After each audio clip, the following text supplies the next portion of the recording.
포로된 삶은 한마디로 피곤합니다. 억압받고 자유를 잃어버렸기 때문에 포로는 자기가 계획하고 주도해서 살 수 없습니다. 누가 시켜서 일해야 하니 포로의 삶은 피곤한 것입니다. 지금 만약 여러분들도 타의에 의해 끌려다니고 있다면 포로된 삶을 사는 것입니다. 내가 원하는 삶이 아니라 다른 사람이 원하는 삶을 사는 것, 그것이 바로 포로된 삶입니다. 무엇인가 매여 끌려다닌다면 사로잡힌 삶입니다. 그럴 때 그 인생은 상처를 많이 받습니다. 오늘날 많은 현대인들이 피로감에 젖어서 살고 있습니다.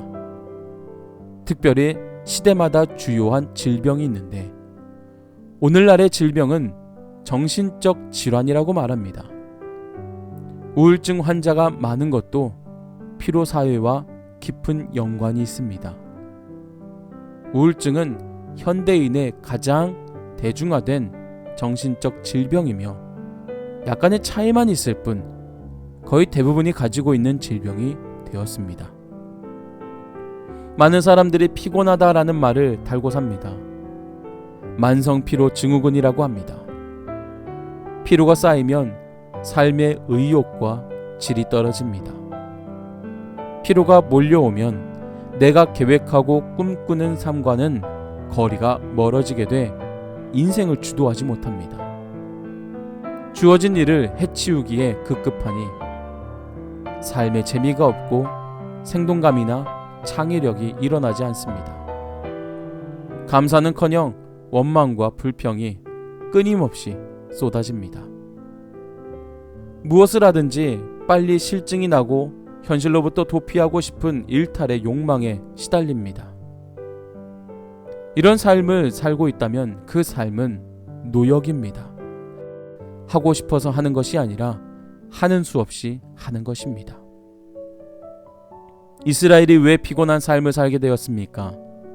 근원적인 이유는 하나님이 아닌 바벨론에 무릎을 꿇었기 때문입니다. 바벨론 제국에 무릎을 꿇는 순간부터 피곤한 노예적 삶이 시작된 것입니다. 여기에서 우리가 고백해야 할 것은 상황에 따라 흔들리는 연약한 믿음을 이제는 벗어나야 한다는 것입니다. 우리가 피곤한 이유는 한 가지입니다. 다른 곳에 무릎을 꿇기 때문입니다. 변화가 끊임없이 이루어지는 이 시대와 상황 속에 자꾸만 흔들리는 것입니다. 하나님께 초점을 맞추는 것이 아니라 세상에 초점을 맞추다 보니 세상 속에서 노역과 같은 삶을 사는 것입니다. 하지만 시대가 바뀌고 환경이 달라진다고 해서 하나님의 사랑도 변하는 것은 아닙니다. 지금까지 경험해보지 못한 시험과 도전이 다가와도 하나님이 지켜주지 못하실 일은 없음을 확신해야 합니다. 인간의 사랑은 한결같지 않고 영원할 수도 없지만 하나님이 우리에게 주시는 구원의 은혜, 그리스도를 통해 보여주신 사랑의 깊이는 다릅니다. 창조주 하나님이 예수님을 통해 우리를 지켜주십니다. 무슨 일을 만나든지 하나님의 자녀인 우리가 두려워하지 않고 안심할 수 있는 이유가 바로 이것입니다. 그래서 오늘 이 시간 저와 여러분들은 이제 세상 앞에 무릎을 꿇고 피곤한 삶을 사는 것이 아닌 오직 그리스도 앞에 무릎을 꿇고 그리스도의 품에 안겨 참 자유의 삶을 살 수 있는 오늘 우리 모두가 될 수 있기를 주님의 이름으로 간절히 축복합니다.